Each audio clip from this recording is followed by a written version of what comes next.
Hey everybody, it's Susan with Pumpkin Hill Stampers. I have a fun Stampin' Show and Tell for you today. We're going to be doing another Case That Card episode here. So in the Celebration catalog, which is our promotion going on January, February, March, there's this cute set, Party Pandas. And I really like this card design that they have here. Okay, so I've printed it out a little bit bigger, so that's where I'm getting my card sample from today.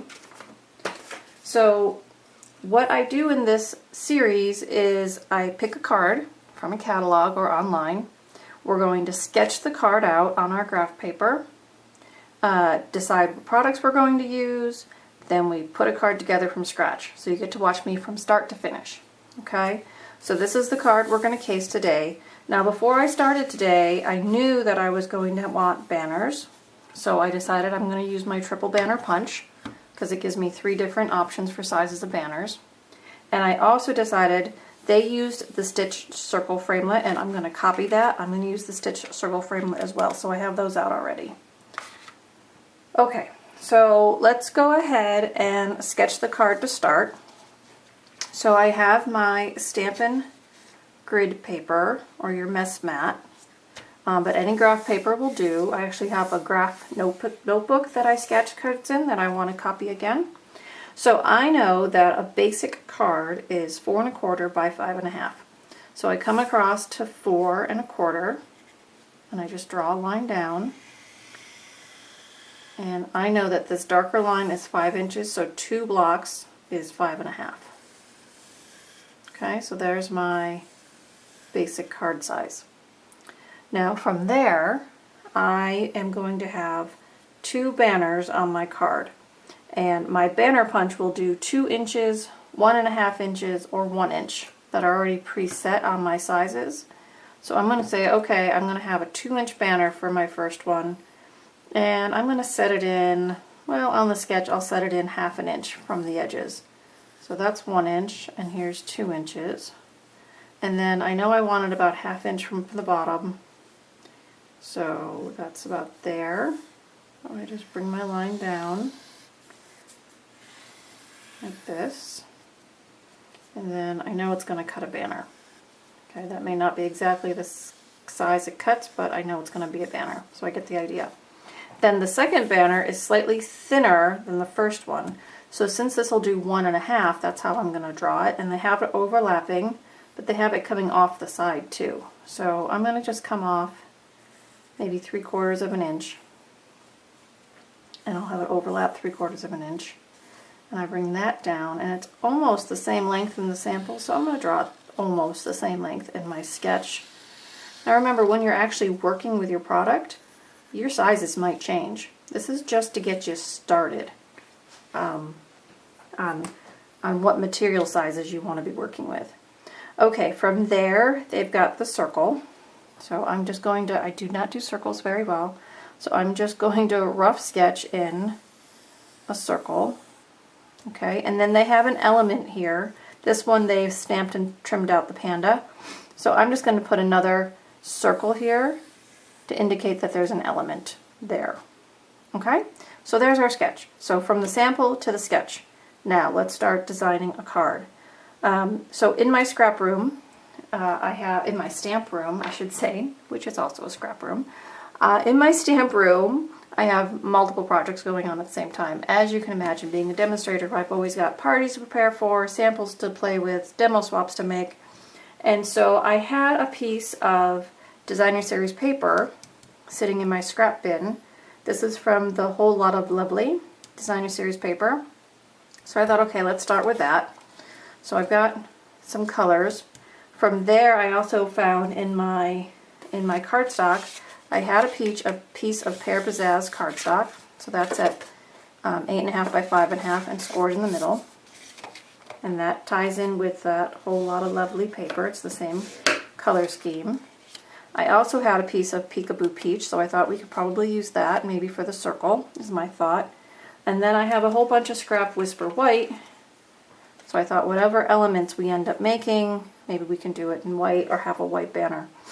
So we'll go from there.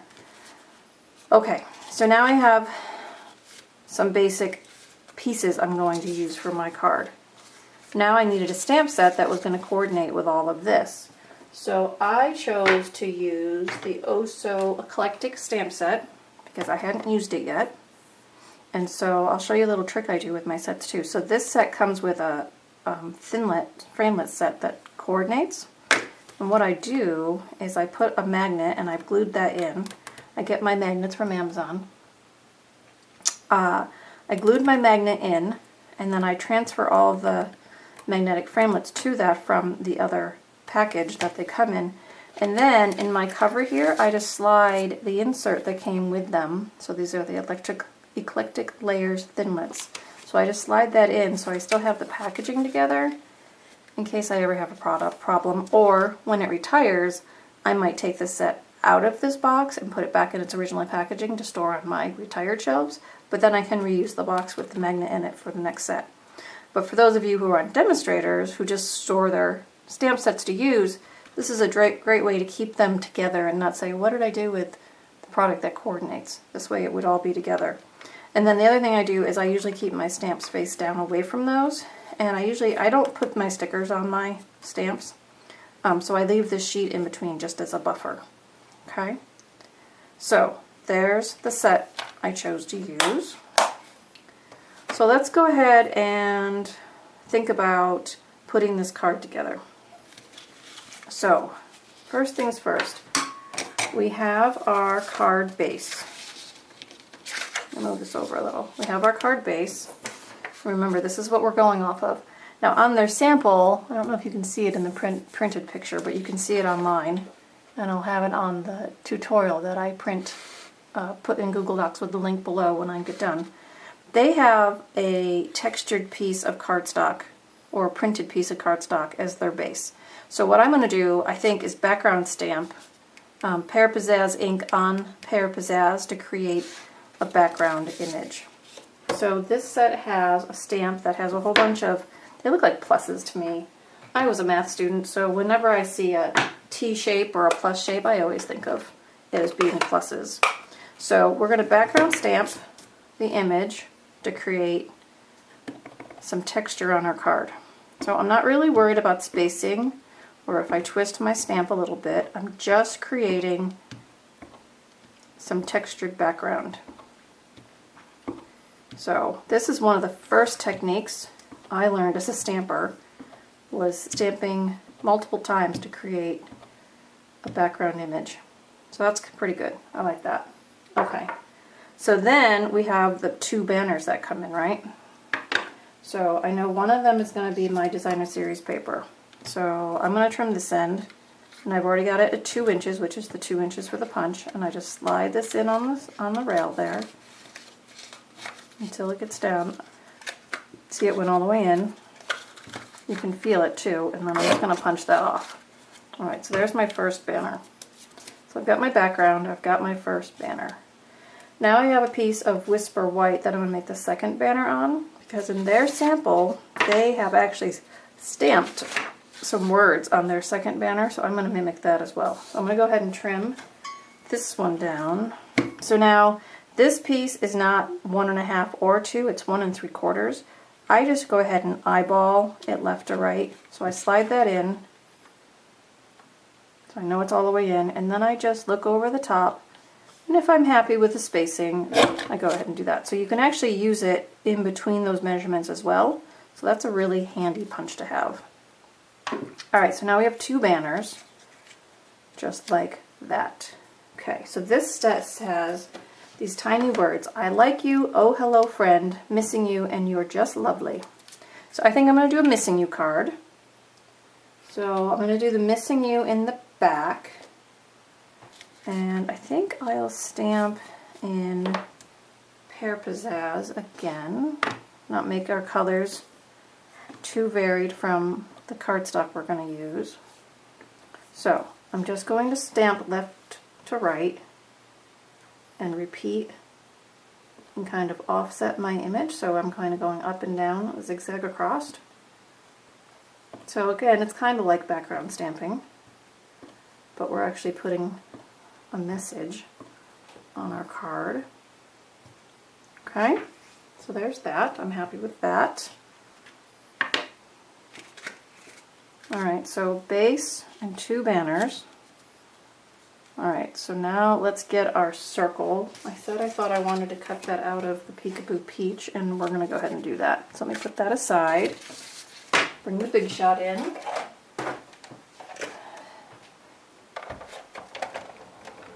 So I use my precision plate to cut almost all of my dies on. It's really intended for intricate dies that have a lot of pieces that will be punched out, but I just leave my Big Shot set up with it on there. So I'm putting my, this isn't the biggest circle, it's the second largest circle. I'll run that through. Sorry, the table shakes a little when I cut with the Big Shot.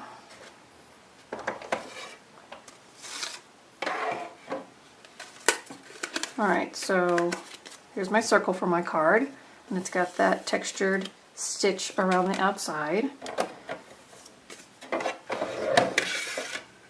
Okay, let's move on to making our element.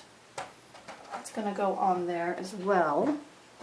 So this stamp set is flowers, so let's use the one that's kind of a solid. I've got a center for that, and I've picked the full leaf. Okay, so I'm bringing in my Whisper White. Some of this is thick, some of this is thin. Okay, so I'm going to do my leaves on the thin, and I'm going to stamp those again in the Pear Pizzazz. Remember, don't worry about using too many colors on your card. If you've got designer series paper, just tie into the color scheme that's already there for you. That makes it kind of easy. Okay, so 2 leaves, I think. And then let's do some of these flowers. I'm going to use the Peekaboo Peach so that we can accent the 2 colors against each other. Okay, so I'm going to stamp 2 flowers, I think.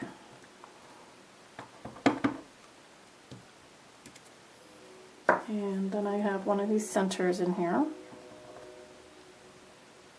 This set comes with multiple center options, so you can really make your cards unique to you.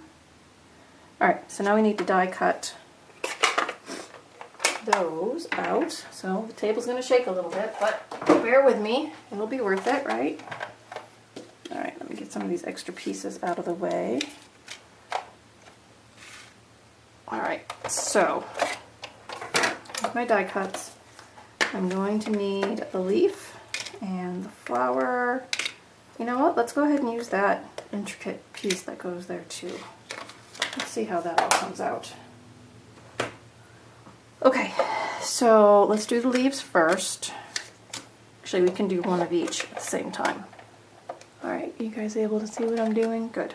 Alright, so here's my leaf. And I want the die cut piece down. Okay.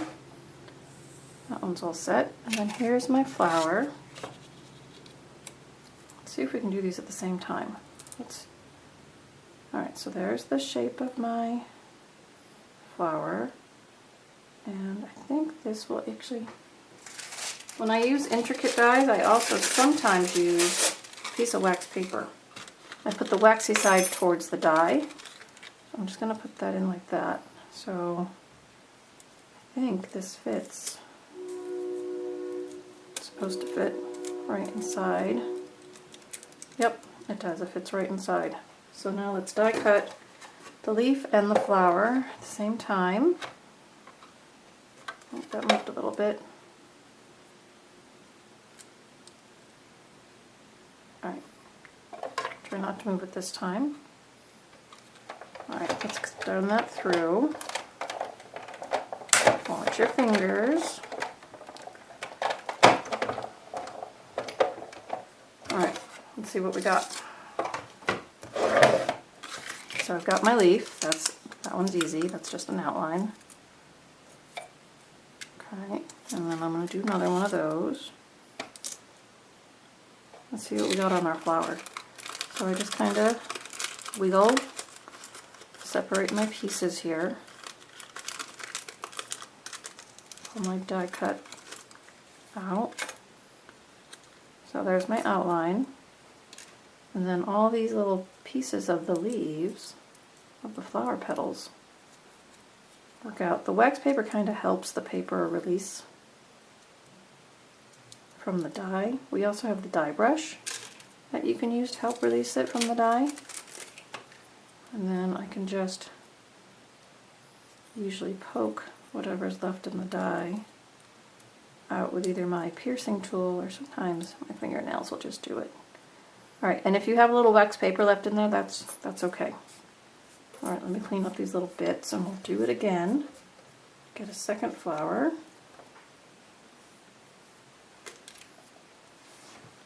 Lots of pieces. Alright, so there's one flower. So let's repeat this process. So we've got the leaf, we've got the flower,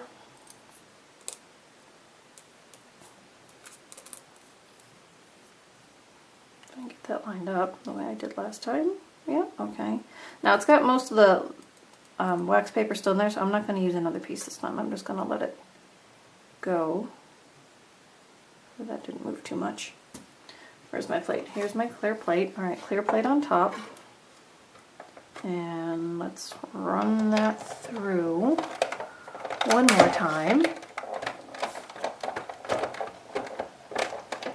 Okay. I think that's going to be it for the big shot. So let's move this off the table. Okay, so again, we release the leaf. Okay, so we've got two leaves that we've die cut. We've got one flower, we've got the circle, and let's see how much confetti this makes this time. There's the framelit. Here's the thinlit. Let me see if I can get that. That's pretty good. Alright, so now let me get the petals out. Bear with me, please.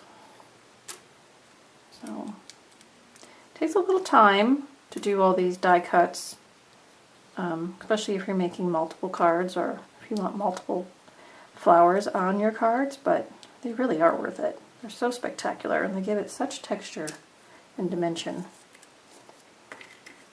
Remember the days before we even had the big shot? What did we ever do? Not stuff like this, that's for sure. Alright, so now let's put our card together. We've got the element to add on the front. We've got two banners. I've got the circle. We've got the base. We background textured with a stamp. So I'm going to start by putting snail on the back of the designer series paper and our little banner. So this I'm going to inset, well, I said about 1/2 inch, and that's about what it is. I'm going to put this one over this side. Now I was going to do 3/4 inch. I'm going to put it a little farther out. So it's about 1/2 inch on that side. And that's depending on the size of your elements. You know, you have to work with what you make after to put it together. Alright, now I'm going to stamp on this one. This set has the words, "Oh, hello, friend." So I'm going to use that Pear Pizzazz again. I'm going to stamp that on my circle. It's kind of our primary greeting. Let's put some dimensionals on that. Doesn't take a lot, it's not very big. Alright, so in the sample it overlapped the banner a little bit. So let's go ahead and do that. Let's put that right about there. So far so good, I'm liking it. I hope you're liking it. Now let's put our leaves and our flowers on with glue dots. So what I do is I roll my glue dot back and I just press to it and I kind of make my die cuts stickers. How easy is that? So let's have one go up and one go down.